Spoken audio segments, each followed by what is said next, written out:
The short report concludes with this. Case provided this officer a copy of the timesheet for this week showing Brad indeed had clocked in and out on February 13th and he was still at work on today's date. 93. Here's what we don't know about Holder's alibi at work. 1. Did someone clock in for Holder? There is nothing that Chase said about the clocking in process that would prevent someone else from clocking in for Holder.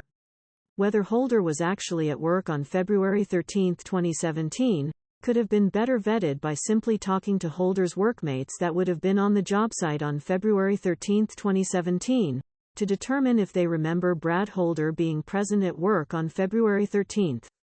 2. Did someone clock out for Holder? The same logic applies to this question. Perhaps Holder clocked in, but then left early, and asked one of his work buddies to clock out for him.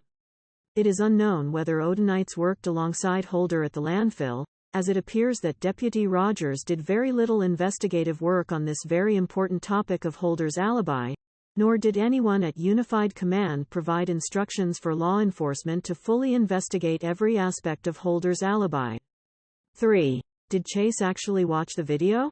The report is so poorly written that it can't be determined whether Holder's distinctive vehicle could be seen on the video, or whether Chase was merely claiming that, hey, if you want to watch a video from the camera placed near the scales, it may show Holder's truck coming and going.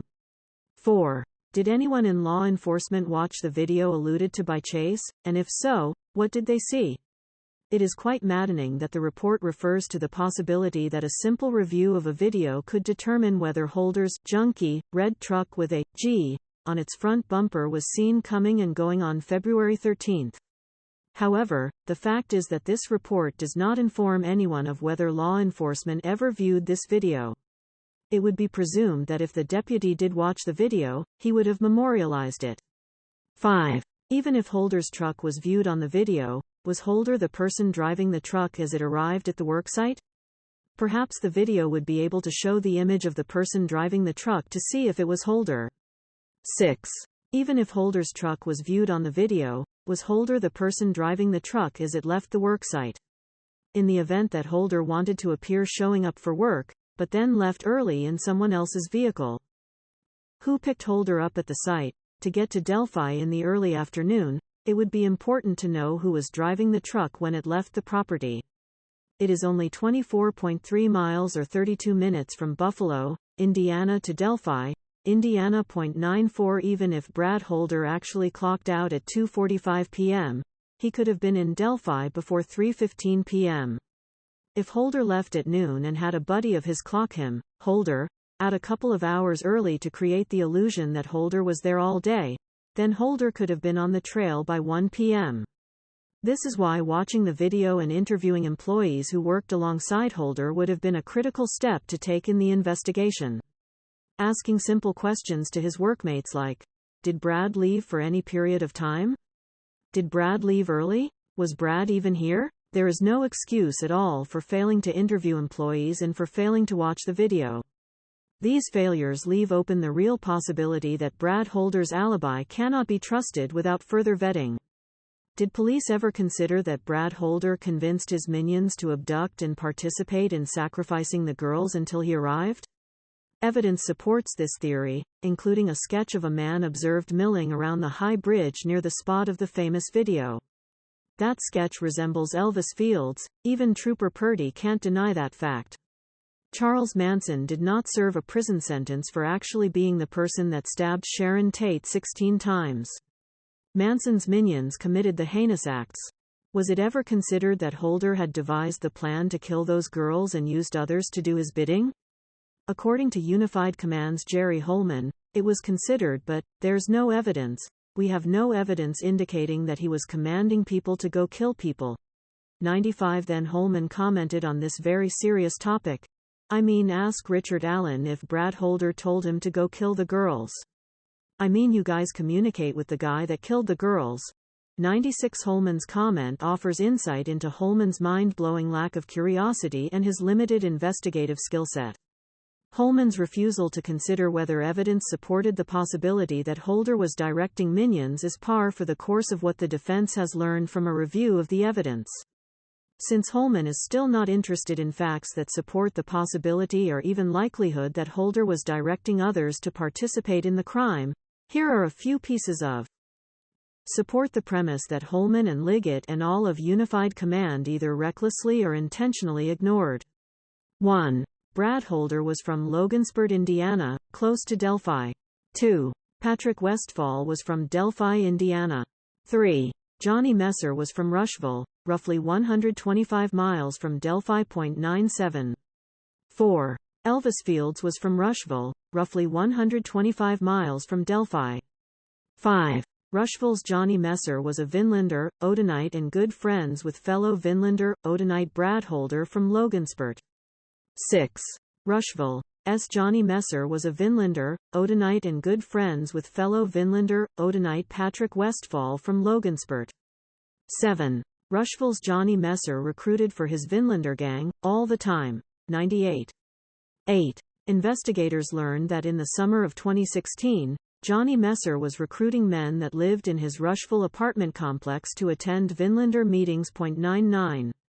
9. Also, that same summer of 2016, Elvis Fields was already mimicking and recreating Brad Holder's Facebook posts. 100. This fact would provide evidence that Johnny Messer had already recruited Elvis Fields and introduced him to Brad Holder, and that Elvis was now following the group's leader, Brad Holder, on Facebook, and that Elvis was also emulating Holder. 10. The recruiter, Johnny Messer, was a friend, acquaintance of Elvis Fields also from Rushville. 11. The recruiter, Johnny Messer therefore knew both Brad Holder and Elvis Fields. 12. The recruiter, Johnny Messer knew both Patrick Westfall and Elvis Fields. 13. The recruiter, Johnny Messer admitted in his October 23, 2018 videotaped interview that Rod Abrams, Ned Smith and Elvis were all interested in joining the same club that he, Messer, and Holder were involved in, but he, Messer, claimed that he did not think Vinlanders would be interested in them. 101. Messer's comment appears as a self-serving attempt to distance himself from being the person that connected Holder with Elvis, in light of the fact that Dougie, a man who was mentally infirm, had been affiliated with the club. See footnote 102. 14. Brad Holder and Patrick Westfall were known for taking advantage of mentally infirm men who wanted to join Holder's and Westfall's gang, the Vinlanders.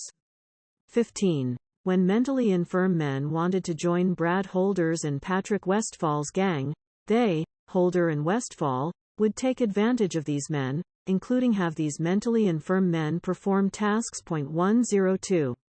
16. Elvis Fields was a mentally infirm man. Trooper Kevin Murphy described Elvis as having the mental capacity of maybe a 7 or 8-year-old. 103. 17.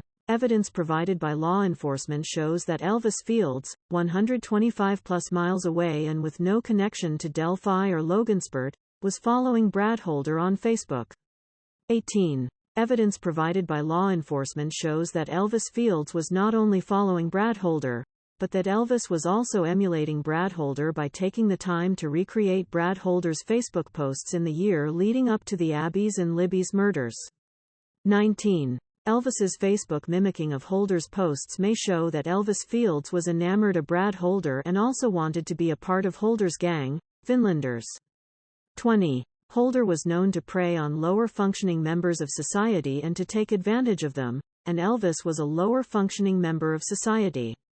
21. Was Holder grooming Elvis hoping that down the road Elvis would do Holder's bidding? Side note. This whole dialogue between Leo Todd Click and Johnny Messer took place beginning at the 14 hours 17 minutes and 0 seconds mark. Ned Smith claimed to be the father figure of Elvis and Rod Abrams and was rarely separated from Elvis. See Elvis's October 18, 18 videotaped interview. Ned Smith claims throughout the video that he is a father figure to Elvis and Ned. At the 15 hours 42 minutes and 0 seconds mark, Ned claims to be around Elvis every day in 2017. It might be telling that Ned Smith paid for Elvis's attorney and that Ned Smith wanted to be present at Elvis's interview. 102 Odin Report, p. 5. Taylor Hornaday describes how Brad Holder and Patrick Westfall took advantage of a mentally infirm man by the name of Dougie, asking him to perform menial tasks for them. Also, find attached Exhibit 69, which is a summation that appears was prepared by police for a PowerPoint presentation that also discusses lower functioning, Dougie, being used by Holder and Messer as a gopher. 103 Murphy Depot. p. 21, lines 14 to 20. 22. Did Elvis actually do Holder's bidding?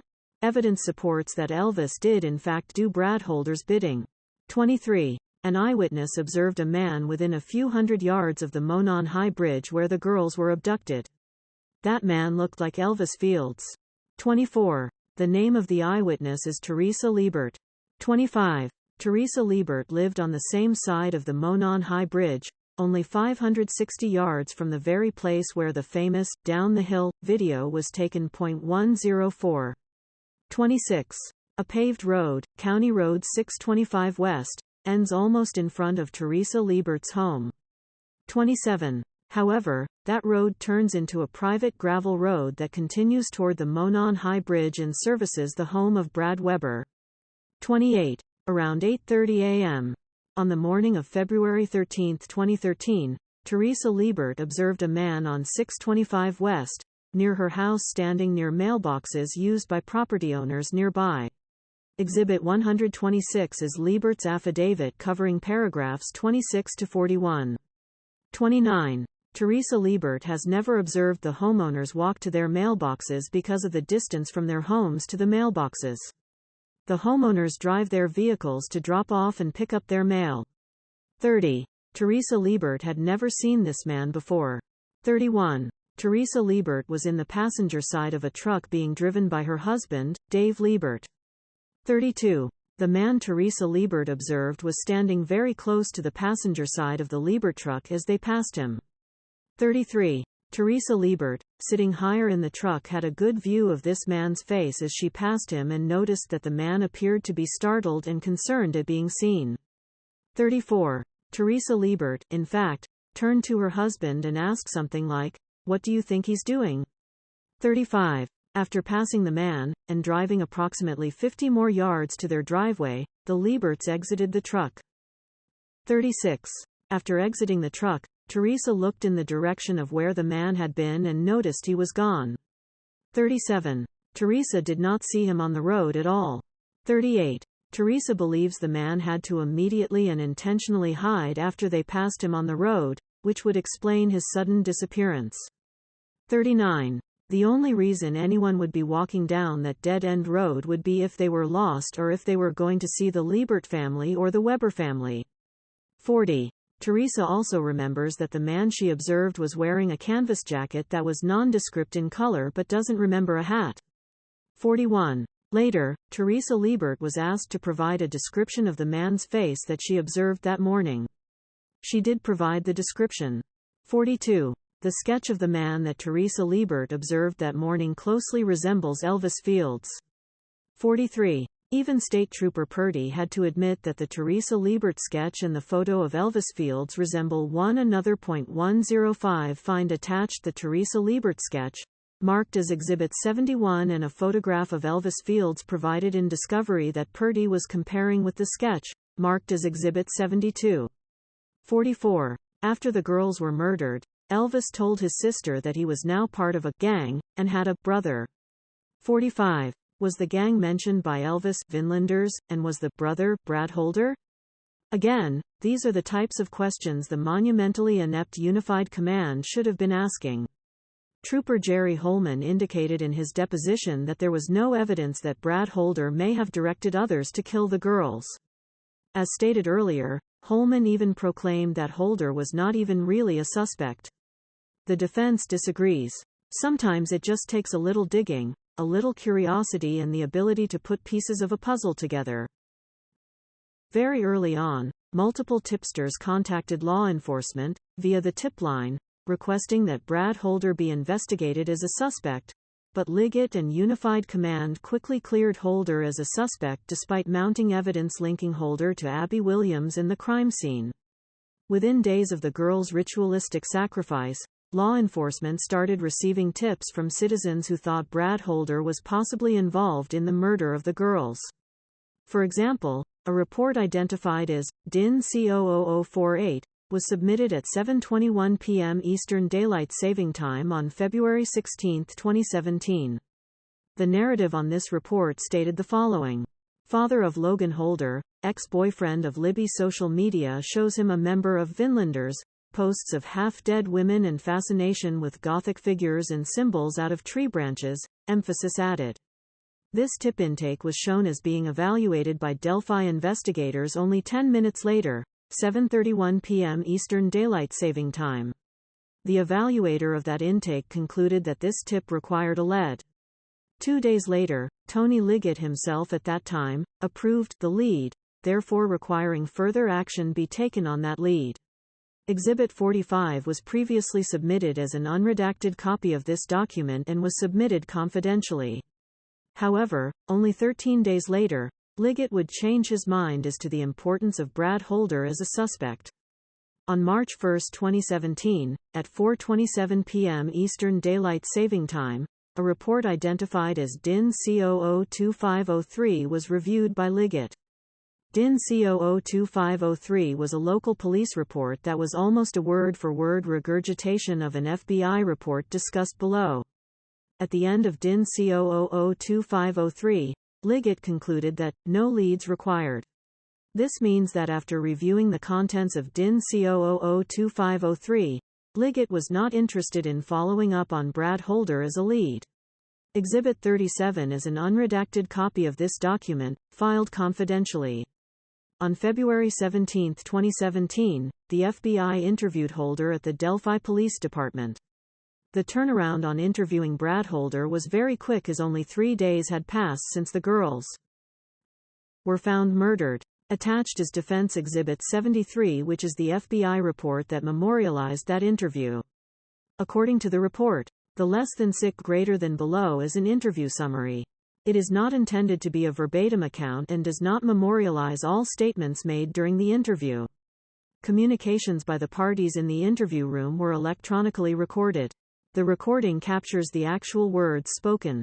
Emphasis added. As stated earlier, after over 9 months, Rick's defense team still does not possess this electronically recorded interview of Brad Holder, otherwise it would attach a copy of that recording for the court to review. Presumably, this electronically recorded interview still sits in the Delphi police station, or possibly at the prosecutor's office, as the defense learned on September 11 that more discovery is ready to be picked up. Also, in this document, Holder told Special Agent Robert Pohl and Hammond Police Sergeant Christopher Guti the following. He, Brad Holder, stated that his son, Logan, 16 years old, was a friend of Abby. On Monday the 13th, Holder received a text from the Delphi Police Department asking him, Holder, to call back. Holder called the officer back and had a short conversation stating that he had never met the girls. The state police asked if they could examine Logan Holder's phone, and while they were collection less than sick greater than the phone, they informed Logan and Brad that the girls were deceased. 106.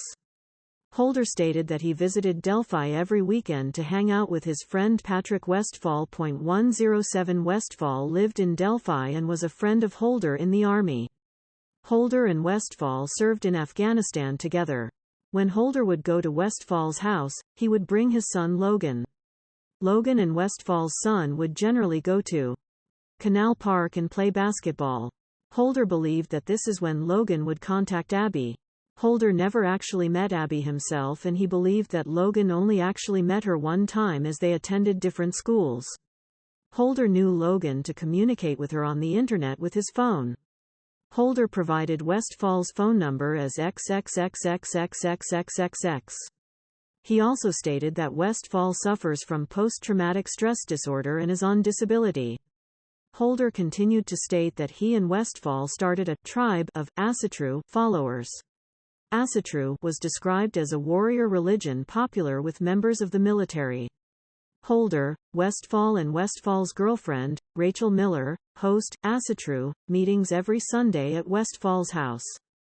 Holder stated that there are only 5 to 6 regular members that attend. Holder was asked where he was on Monday. He stated that he was at work driving machinery at Waste Management in Buffalo, Indiana until he clocked out sometime between 2 p.m. and 4 p.m. After work, he went to the gym, workout anytime, in Logansport. Again, this very FBI report was later converted into a document that was reviewed by Tony Liggett, Exhibit 74. Upon reviewing this document, Tony Liggett concluded that, no leads required. In his August 8, 2023, deposition, Tony Liggett explained the different phrases used concerning how law enforcement dealt with tips. In the deposition, Liggett could not remember the exact language used to describe the situation when there was nothing more that could be done with the tip, meaning, the tip was at a dead end. In the deposition, Liggett said that he believed the phrase used by law enforcement officers in reports to denote when, essentially, there was nothing left to do with the tip, i.e., a dead end, was, no further leads. 108. In his deposition, Liggett also differentiated between the meaning of, no further leads, and another phrase that might appear on reports, fully covered. According to Liggett, no further leads, meant that, there was just nothing to this to start with. Fully covered means someone, i.e., law enforcement, did something with that in it, and it was completed. 109. When pressed as to what those two phrases, no further leads, and, fully covered, meant in practical terms of whether there would be an expectation of future investigation related to the subject of the tip, Liggett said that both of those phrases meant that law enforcement had completed the work on the tip. 110. In other words, the tip was dead.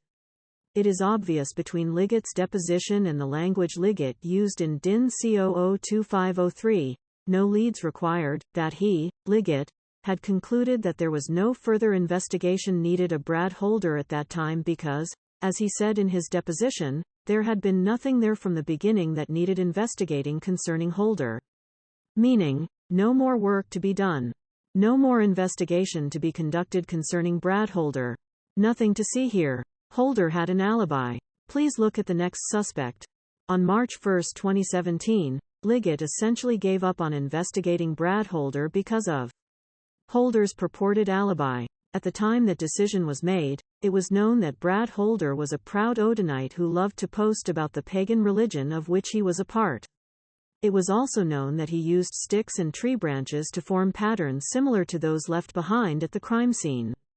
Exhibits 75 to 84 are just a few of the images on Holder's Facebook pages, mostly before Abby's and Libby's murder. Law enforcement also knew at that time, Brad Holder was spending his weekends in Delphi with his friend Patrick Westfall. It was also known that Brad Holder's son, Logan, had some sort of dating relationship with Abby. This all seems like the type of information that would absolutely require an intense and continued investigation into Brad. 109 Liggett Depot. p. 60, lines 3 to 12. 110 Liggett Depot. p. 60, lines 13 to 16. 84. Holder, and not a, no further leads, tag from Liggett. It would be crazy to think that at that early stage of the investigation, and with all that information that was already known by Liggett, that he, Liggett, would assign the designation of, no further leads, ending the investigation of Brad Holder only 15 days after the girls were found brutally murdered at a very bizarre crime scene. Perhaps Liggett typing in, no leads required, was simply a typographical error, or a clerical error, or an unfortunate oversight. Perhaps it was a one-off circumstance. However, other reports demonstrate that Liggett did not commit a typographical error when he typed, no leads required, into the March 1, 2017, report. It was intentional or reckless. For example, another tip had been supplied to law enforcement on March 9, 2017, at 10:17 p.m. under DIN COO 3034. An unredacted copy of this report has been attached and marked as Exhibit 85 and has been filed confidentially. In this report, the tipster told law enforcement that she, the tipster, had checked Brad Holder out and found him to be a dark and scary person. Through some of his postings on Facebook, you want to check him out. Again, this is another example of a citizen who knows nothing about the secretive crime scene, unlike law enforcement who knew that sticks and tree branches were placed on the girls. Yet, even without knowledge of the crime scene, this tipster, like many others, 111 recognized that Brad Holder's Facebook page was dark and disturbing and required further inspection and investigation, especially knowing that Brad's son was dating Abby Williams. As this tipster proclaimed to law enforcement about Brad Holder, "Do you want to check him out?" Except the problem was that Tony Liggett did not want to check Brad Holder out. Quite the 111 after Richard Allen was arrested, defense counsel even received a tip from as far away as Australia from a gentleman named Joe Luis who thought the defense should focus on Brad Holder based upon a review of Holder's public Facebook posts. See Affidavit of Matt Hoffman, Exhibit 112. Unified Command was based only a few miles from the murder site and thought Holder was not even a suspect, yet a man 9,000 miles away was able to figure out the importance of focusing on Brad Holder. Opposite. After reviewing that particular tip sheet, Exhibit 84, as you can see at the end of the report, Liggett wrote, "No leads required. Has been covered." Essentially, Liggett was saying, "Nothing to see here, please move on to a different suspect." In fact, as it relates to this tip, Liggett was doubling down on his concluding remarks. By stating both that there was no leads required, and that Brad Holder has been covered, there could be no doubt whatsoever that as of March 13, 2017, when Liggett wrote down those words, that Liggett did not want Holder checked out any further as a suspect.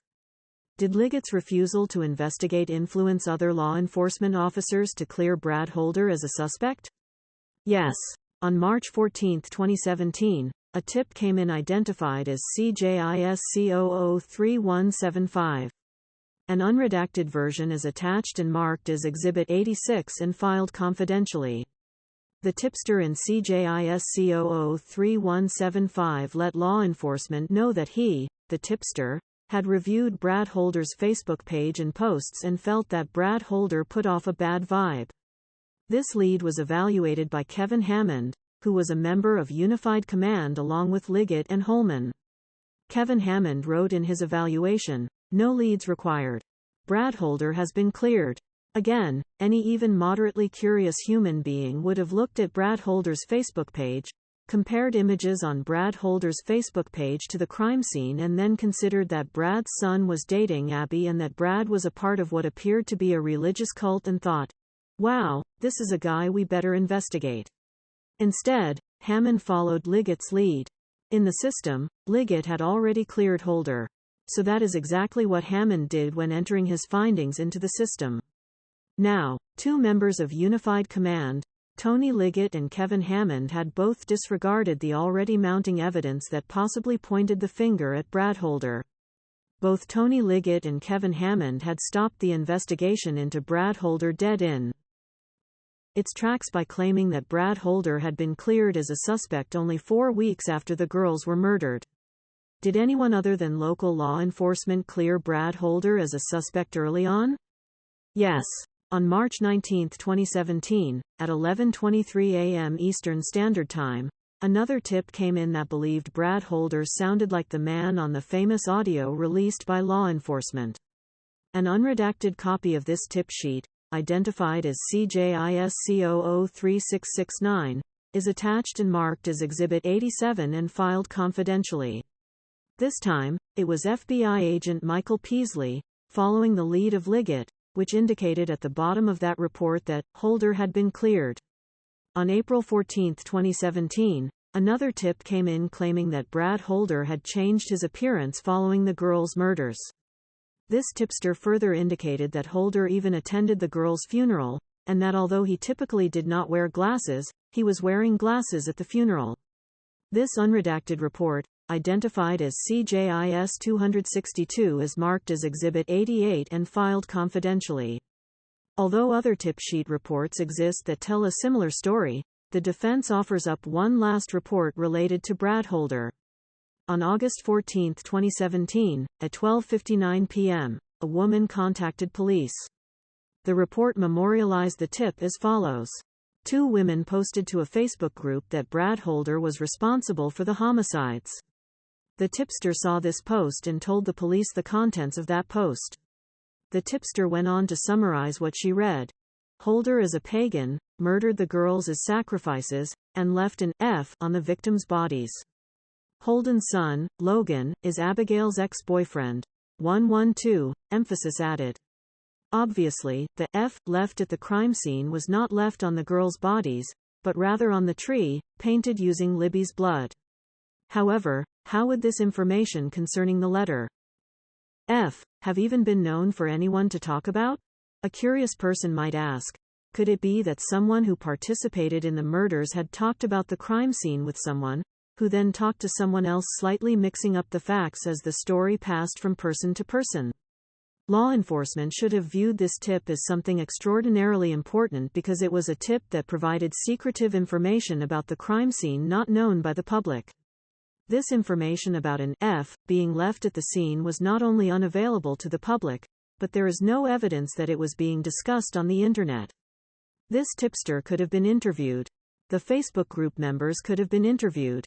The state police or FBI tech people could have tracked down the people that posted this information to determine from where they received this F information. Continued investigation as to the source of the knowledge of the F discussed on the chat group could ultimately lead to someone who was at the crime scene and participated in the murders. That is what good law enforcement would do. Instead, what happened? As you can see on intake CJIS 3225, any potential investigation stemming from this potentially game-changing information of someone's knowledge of the letter F being involved in the crime scene ended before it even began. The defense has marked an unredacted copy of report CJIS 3225 as Exhibit 89 and filed it as confidential. The law enforcement officer that initially evaluated the tip must have understood the importance of mentioning the letter F, because conduct follow-up was the request made. However, the next person in the chain, Roland Purdy, upon reviewing the tip simply followed the previous lead of Liggett and Hammond. When it came to possibly further investigation of the tip generated from CJIS 3225, Roland Purdy, in a report identified as Invest Lead DIN 940, called Brad Holder fully covered, i.e., nothing further to do. Who were these people that somehow knew about the F at the crime scene, and how did they obtain that information? The world will never know, because Trooper Purdy followed Liggett's and Hammond's lead and buried that tip by claiming that Brad Holder had been cleared as a suspect. To conclude this section on evidence of Brad Holder's involvement, Richard Allen's defense team would tell the court that Liggett was aware of the many ways, detailed in this memo, in which Holder was tied into the Delphi murders. Yet despite this evidence linking Brad Holder to the crime, this is the dialogue between Liggett, who was answering defense counsel's questions at Liggett's August 8, 2023, deposition concerning what Liggett claims his knowledge of Brad Holder was, 113. Q. Okay. So, Brad Holder then. So, was there any other reason that Brad Holder was a suspect, or at least a person of interest, other than the fact that his son Logan dated Abby? I'm sure there was, but I don't recall without reviewing his information. Q. Nothing stands out to you as you sit there about why Brad Holder might have been a suspect? A. Number. Q. Other than the connection with his son and Abby, is that right? A. Correct. Point 114. Liggett was on the Unified Command. Liggett was heavily involved in the investigation of the murders. To feign ignorance like that concerning the Brad Holder component of the investigation is astounding. Unified Command was fully aware of the Murphy-Ferenczi clique investigation tying Johnny Messer and Elvis Fields to Brad Holder. In the deposition, Liggett had the opportunity to open up and say something like, Brad Holder was heavily investigated. There was even a thought that he was tied into some guys down in Rushville. If you don't have that evidence yet, let me get that to you. In the end, we didn't think it added up. Instead, Liggett took the bait and obviously tried to steer the defense away from the Brad Holder evidence linking Holder to both the crime scene and to the Rushville crew. With Liggett's answer here, it is not surprising at all. 0. That Rick's defense team did not receive important discovery concerning the Rushville investigation, particularly Click's April 28, 2023, certified letter to McClelland, until September 8, 2023. Again, McClelland only provided this discovery after Liggett and the prosecution realized that the defense was fully aware of the Rushville connections, and it was only a matter of time before we would learn of that non-discovered exculpatory evidence. Liggett either intentionally or recklessly concealed the Odinite, Brad Holder information from Judge Diener in his 2022, affidavit for search warrant. Then Liggett and McClelland attempted to conceal exculpatory information from the defense. Had Judge Diener known of this concealed evidence, then Diener would not, or should not, have signed the warrant. And had the defense not dug in hard and found the needles in the haystack that led to its knowledge of Holder and Odinism, then the defense may never have thought to ask for the missing discovery, and McClelland would never have turned over the click letter to the defense. Without the click letter, the defense would not have learned of other exculpatory evidence. The facts show that Liggett acted intentionally and recklessly. Elvis Fields' connections to the crime scene. The defense has previously discussed and presented the side-by-side photos that demonstrate that Elvis was mimicking Brad Holder by taking the time to recreate Holder's Facebook posts. Elvis would then post the recreated Facebook posts. What else did Ferenczi, Click and Murphy unearth in their investigation that would connect Elvis to the crime scene? The Odin report provides much of that connective tissue. I'm now part of a gang and have a brother. On page 1 of the Odin report, Mary Jacobs told law enforcement that on February 14, 2017, Elvis was rambling, hyper and borderline incoherent. He was talking about having a brother, even though Elvis had no male siblings, and was now part of a gang. Elvis told Mary that he had been on a bridge with 2 girls that were killed. Elvis told her that someone named Abigail was a pain in the ass and a troublemaker. She said Elvis tried to give her, Mary Jacobs, a blue jacket. She told him that she had her own jacket. After Elvis made these statements to his sister, Mary Jacobs, she later became aware of the Delphi murders and put 2 and 2 together. Sometime 2 to 3 weeks after Elvis made the statements, Mary Jacobs and her husband, Troy, drove to Delphi. While in Delphi, March Jacobs talked to law enforcement about the things Elvis had told her on February 14, 2017. But, due to the mass amount of tips that were generated, her information may have been overlooked. 115 The defense has requested that the prosecutor locate the tip sheet that contains accurate details as to exactly when Mary Jacobs and her husband visited law enforcement officials in Delphi, and what was communicated during this visit. Unfortunately, this is yet another piece of evidence that the defense has not received. If my spit is found on the girls, but I can explain it away, would I still be in trouble? In December 2018, Mary Jacobs enlisted the help of an old acquaintance of hers named Misty Moore. Since law enforcement had not followed up with Mary Jacobs from earlier in the year when she drove to Delphi and described what Elvis had told her, Mary was still concerned that Elvis was involved in the murders, but nothing was being done about it. Misty Moore worked for Homeland Security out of Greenfield, and Mary was hoping Misty could assist in locating someone from law enforcement to become interested in Elvis Fields. Mary talked to Misty Moore, who then passed this information on to the proper law enforcement channels. 116 In January 2018, Mary was interviewed. On February 1, 2018, State Police gave Mary Jacobs a polygraph to determine whether Mary was being truthful about what Elvis had told her almost a year earlier. Mary passed the polygraph.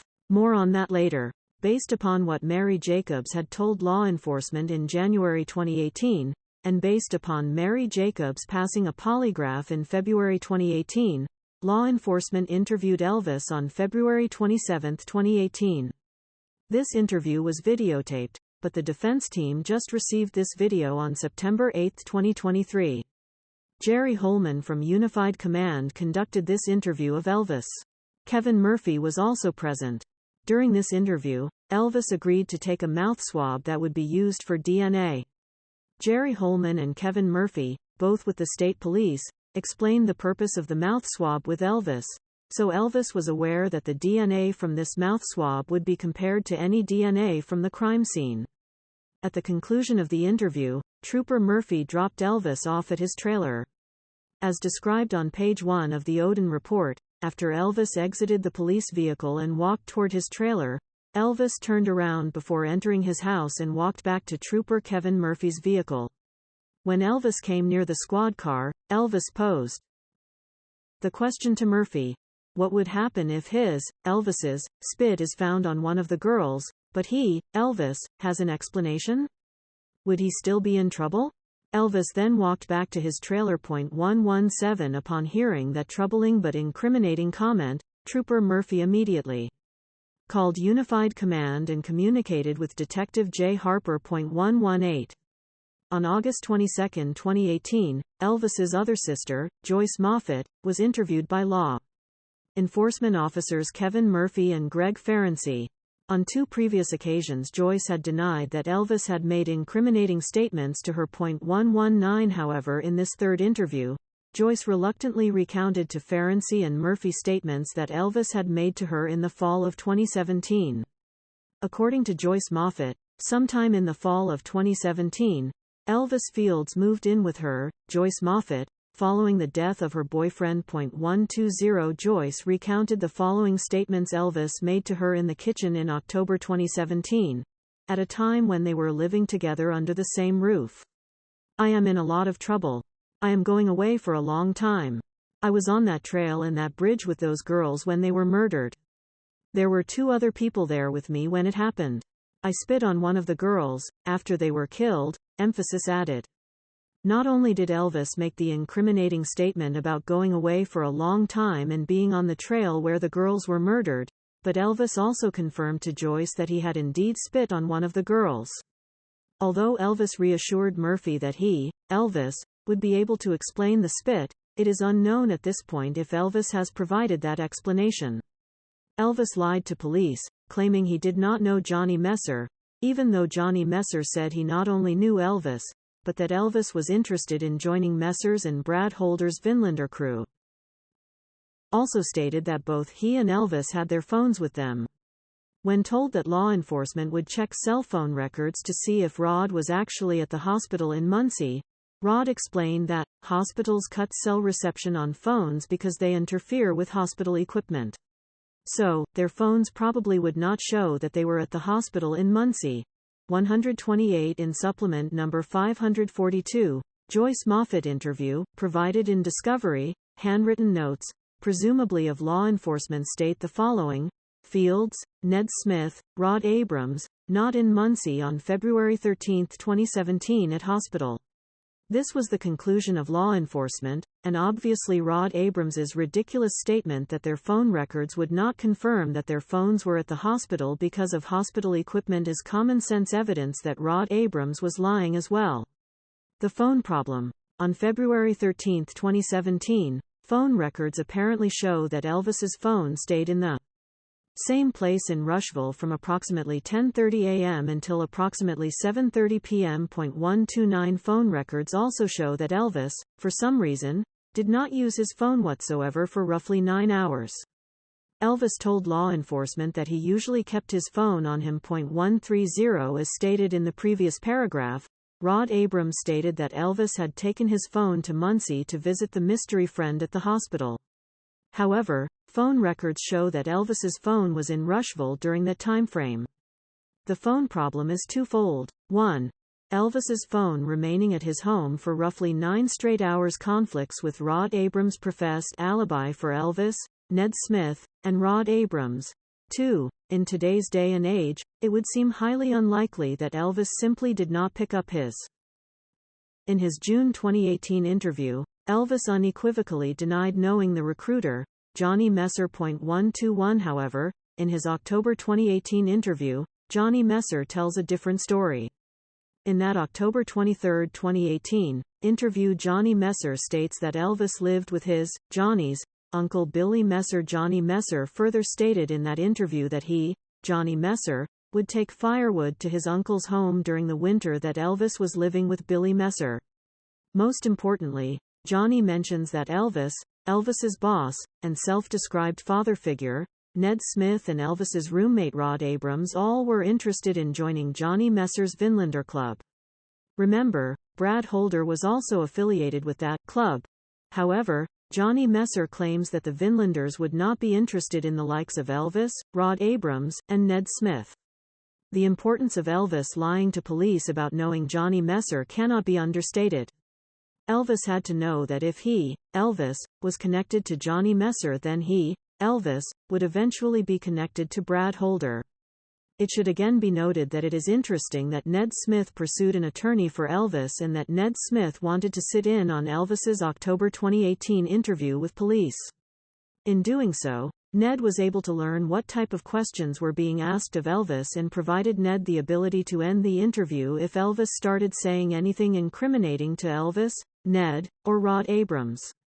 This person who wanted to sit next to Elvis at the interview and had previously paid for an attorney for Elvis is the same Ned Smith that, according to Johnny Messer, wanted to join Brad Holder's Vinlander crew. Elvis's purported alibi. Rod Abrams lied about where he and Elvis were on February 13, 2017, and Rod Abrams's false alibi conflicted with the alibi that Elvis provided to police. At his June 20, 2018, interview, Elvis Fields told Ferenczi and Murphy that he, Elvis, remembered being at home in Rushville 492 days earlier on February 13, 2017. It is quite a remarkable feat for someone with Elvis's mental capacity to remember a specific day 492 days earlier. Some people, like actress Marilu Henner, are blessed with something called autobiographical memory, which allows that person to remember specific days in their lives even years and years later. As previously noted by Murphy, in his opinion, Elvis Fields had the mentality of a 7 or 8-year-old. Also stated that both he and Elvis had their phones with them. When told that law enforcement would check cell phone records to see if Rod was actually at the hospital in Muncie, Rod explained that hospitals cut cell reception on phones because they interfere with hospital equipment. So, their phones probably would not show that they were at the hospital in Muncie.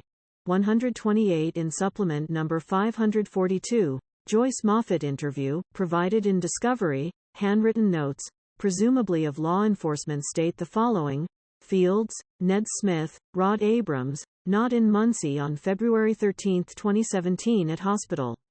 This was the conclusion of law enforcement, and obviously Rod Abrams's ridiculous statement that their phone records would not confirm that their phones were at the hospital because of hospital equipment is common sense evidence that Rod Abrams was lying as well.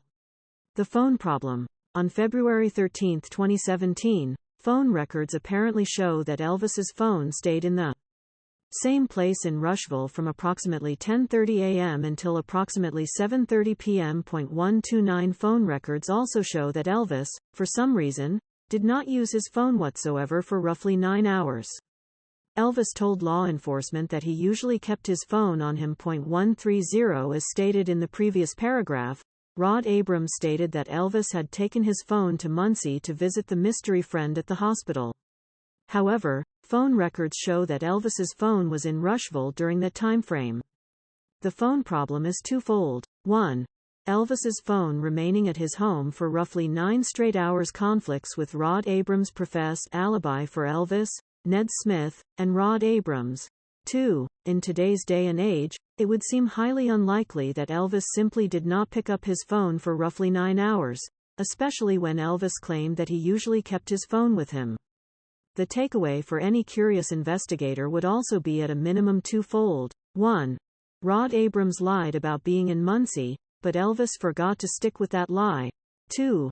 Elvis went up to Delphi but was told to leave his phone behind so that phone data would not show that he, Elvis, was in Delphi. It is unknown if Rod Abrams or Ned Smith's phone records were ever recovered. Suffice it to say, Elvis's and Rod Abrams' alibis are beyond highly suspicious. Elvis described forming horns out of sticks and placing them on Abby's head, and crime scene photos confirm Elvis's statement. Perhaps the most damaging piece of evidence that links Elvis to the crime scene was found in an unusual place. The middle of a report that memorialized the results of Mary Jacobs' polygraph examination. 131 In Mary's pre-examination interview, polygraph examiner Stephanie Thompson recorded that Mary Jacobs stated the following: Elvis told her, Mary, Abigail is a little troublemaker, that he placed leaves on her and used sticks to give her horns. 132. Horns and antlers are common symbols used in pagan rituals, and Brad Holder himself displayed the Odinite fascination with horns on his Facebook posts. Find attached Exhibit 97 from Brad Holder's Facebook page. As you can see, the middle photograph is an image of a person with small, stick-like antlers on the top of their head. Find attached a close-up photograph of Abby's head from the crime scene 133. From a distance, it may not be immediately noticeable. However, upon closer inspection it is obvious that someone involved in the killings intentionally placed small sticks from a tree on top of Abby's hair to resemble horns or antlers. The horns formed from sticks on Abby's head look similar to the image found on Holder's Facebook page, Exhibit 97. The defense has not viewed one single report that discusses the sticks placed atop Abby's hair shaped like horns, antlers being compared with Elvis's statement to his sister that he shaped sticks into horns on Abby. Therefore, the presumption is that Unified Command never figured this out. Trooper Purdy was present at the polygraph examination but was not able to watch the examination and therefore would not know about Elvis's words to his sister Mary about using sticks to form horns on Abby. 134 Rather than now being curious in the year 2023 as to how Elvis knew such a thing, and then using this new information as a basis to secure a search warrant or even an arrest warrant on Elvis, when factoring in all of the other evidence, sadly it is expected that law enforcement will do the exact opposite of being curious. It is expected that law enforcement will claim that the photograph does not prove anything, or that the defense is exaggerating the photograph. Perhaps Unified Command will huddle together and establish the go-to party line stance on how to deal with the problems created with the polygraph examination information and photo of sticks formed as horns on Abby's head in the crime scene photographs. It would be refreshing if someone in Unified Command could stop worrying about how the public will view their incompetence, admit to mistakes, and then perform the type of police work that should have been performed 6 years ago. The defense is not holding its breath. As the defense told Holman in his deposition, the unfortunate expectation is that Holman and Liggett will try to figure out how to solve that problem rather than to solve the case of who murdered those girls. Elvis's insider knowledge of the crime scene may be a place for Holman to start. Again, part of the Franks analysis involves the court reviewing the behavior of law enforcement to determine whether Liggett intentionally concealed and falsified evidence in Liggett's affidavit for search warrant. Liggett and Holman and the rest of Unified Command's reaction to the information contained in the polygraph examination, concerning sticks formed into horns on Abby's head, may very well reveal whether Liggett is interested in the truth, or in burying the truth. Which again, is part of the Franks analysis. Patrick Westfall's connection to the crime scene. Much of what connects Patrick Westfall to the crime scene has been discussed in the section detailing what connected Brad Holder to the crime scene. To shorten this section, the defense will numerically lay out both the evidence previously discussed as well as a few other pieces of evidence that tie Westfall to the crime scene. 135. 1. Brad Holder and Patrick Westfall were friends at least until late January 21, 2017, as proven by Facebook photo previously attached. 2. However, according to Amber Holder and law enforcement monitoring Facebook posts between Holder and Westfall, a fight between Brad Holder and Patrick Westfall occurred sometime in February 2017 concerning a ritual gone bad in the woods near a creek. 3. In the Odin report, Brad Holder told Amber Holder that the person that murdered the girls was Patrick Westfall and his crew. 4. Furthermore, as referenced in the Odin report, Brad Holder told Amber Holder that Patrick Westfall is dangerous and has powerful friends that will protect him and that she, Amber Holder, needs to back off or he, Brad Holder, will not be able to protect her. 5. Brad Holder told law enforcement that Patrick Westfall has post-traumatic distress disorder, PTSD. 136. 6. The video or the ritual in Fort Wayne that Ferenczi sent to Liggett and which has been attached as an exhibit shows Brad Holder videotaping someone that looks like Patrick Westfall using his fingers to mark a tree in the ceremony at about the same height that the F tree was marked with Libby's blood, leaving the question of whether Patrick Westfall marked the F tree the same way that he marked the tree in the Fort Wayne ceremony video. 7. Patrick Westfall lives within a 7-minute drive of where the girls were murdered. 8. Johnny Messer and Brad Holder commonly hung out at the Monon High Bridge and in the woods around the Monon High Bridge. 137. 9. Patrick Westfall also admitted that he knew the woods around the Monon Trail very well. 138. 10. A Patrick Westfall Facebook post from just 2 months before the girls are murdered shows Westfall cutting tree limbs into runes by slicing the tree limb with an electric saw, creating clean, smooth edges to the tree limb. 139.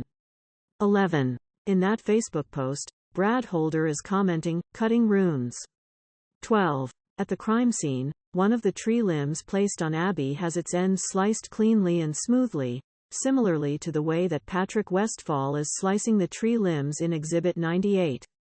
13. Westfall's alibi for February 13, 2017, is that on the day of the abduction, he, Patrick Westfall, was at home with his son, Nick. 14. There is no evidence that law enforcement knocked on doors to determine if Patrick Westfall was at home at that time, nor any evidence that law enforcement walked around the neighborhood to see if any Ring door cameras or any other type of cameras caught Patrick Westfall leaving the house. Law enforcement just believed Patrick Westfall. 15. Patrick Westfall was a pastor for a religion known as Asatru, which is a warrior type of religion with many gods including Odin and Thor. 140, emphasis added. 16. Patrick Westfall and Brad Holder were both affiliated with Vinlanders Club, or gang, along with Johnny Messer. 141. 17. On March 2, 2017, only 16 days after the girls were found murdered, Unified Command member Kevin Hammond indicated that there was no lead required concerning Patrick Westfall, meaning no further need to investigate Patrick Westfall. Patrick Westfall is connected to the crime scene in multiple ways.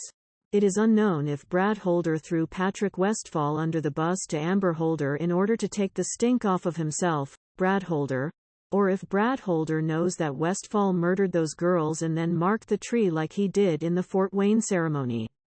Either way, it cannot be understated that one single, solitary softball interview between law enforcement and Patrick Westfall is disgraceful considering everything listed above that links Westfall to the crimes. Let's repeat that. It appears that Westfall was interviewed one time, on February 19, 2017. 2 weeks later, on March 2, 2017, Westfall was eliminated as a suspect. The defense is unaware of any search warrants requested on Patrick Westfall to determine whether this Asatru pastor had taken clothes of Abby or Libby as ceremonial keepsakes, or even if he had saved Abby's blood. By looking at the 5-paragraph report generated from the only interview of Patrick Westfall, it looks like law enforcement did nothing but lob giant softballs at Patrick Westfall, rather than conduct an intense interrogation the way citizens would expect for someone that the evidence shows is so closely connected to the crimes. Johnny Messer's connection to the crime and crime scene. As has previously been discussed, Johnny Messer was close with Brad Holder and Patrick Westfall, and also knew Elvis Fields, Ned Smith and Rod Abrams. 142. Furthermore, as previously discussed, Johnny Messer was a recruiter for Vinlander. See footnotes 98 and 99. Also, as previously stated, Ned Smith, Rod Abrams and Elvis Fields all hoped to join the Vinlander Club, according to Johnny Messer. Around Valentine's 2017, Johnny Messer went up there to Delphi to hang out with his Vinlander buddies. See Odin Report, p. 5. As stated earlier, Patrick Westfall claimed to be at home in Delphi on February 13, 2017, and Brad Holder claimed to be in Logansport on February 13, 2017. Therefore, if Johnny Messer was going up there to visit his Vinlander buddies, he, Johnny Messer, was going to Delphi to spend time with Westfall, who was like Messer's brother, or possibly to Logansport to visit Holder. When Messer came back from being in Delphi around Valentine's Day, the vehicle he drove to Delphi had blood along the side of the vehicle and he, Messer, had no explanation for the blood's existence. Taylor Hornaday had to go to the car wash multiple times to clean off the vehicle. Odin Report p. 6. Evidence shows that the recruiter, Johnny Messer, was the connective tissue between the Delphi crew and the Rushville crew. Unified Command overlooked these connections, and furthermore Liggett failed to inform Judge Diener of these connections to the murder scene. Rod Abrams' connection to the crime scene. Rod Abrams told police a lie about his whereabouts on February 13, 2017. This was discussed and referenced in Elvis's section, as was the fact that Elvis's alibi conflicted with Rod Abrams' alibi. Here are a few other evidentiary nuggets picked up from the defense's review of Rod Abrams' February 27, 2018, interview that the prosecution just provided to the defense on September 8, 2023.143. Some of these evidentiary nuggets from Rod Abrams' videotaped interview incriminate Elvis Fields. 1. Elvis had been working for Ned Smith since 2005, but then stopped working for Ned in 2017, the same year as the murders. 5:15 mark of video 1. 2. According to Rod Abrams, Elvis was communicating with a 12-year-old girl on the internet and discussing inappropriate things. 12:07 mark of Rod Abrams' video, marked as Exhibit 100. 3. Elvis used Facebook to communicate to young girls aged 13, 14 and 15, found at the 13:45 on Rod Abrams' second video, marked as Exhibit 101. 4. When law enforcement asked Rod, "Has he, Elvis, ever talked about doing anything to a couple of girls?" there is a long pause. Then Rod Abrams finally said, "No." The law enforcement officer then said, "Are you sure?" Rod responded, "He's never. I mean, he has. I mean." The law enforcement officer then says, "You kind of hesitated when I asked you that." 15:07 mark of Abrams' second video. 5. When Rod Abrams is asked if Ned Smith and Elvis will also say that they all were in Muncie on February 13, 2017, Rod Abrams doesn't answer the question, but after another long pause tells a long rambling story about how Ned doesn't always remember things. 9:30 mark on Rod Abrams' video 2. 6. Finally, law enforcement asks Rod if they can look at Rod's phone to see any texts between Rod and Elvis. He, Rod, refuses, claiming that Elvis no longer has his phone number after Rod changed phones. 9 o'clock of Rod Abrams' third video, marked as Exhibit 102. 7. According to Johnny Messer, Rod Abrams, along with Elvis and Ned Smith, were all interested in joining Messer's and Holder's Vinlander Club.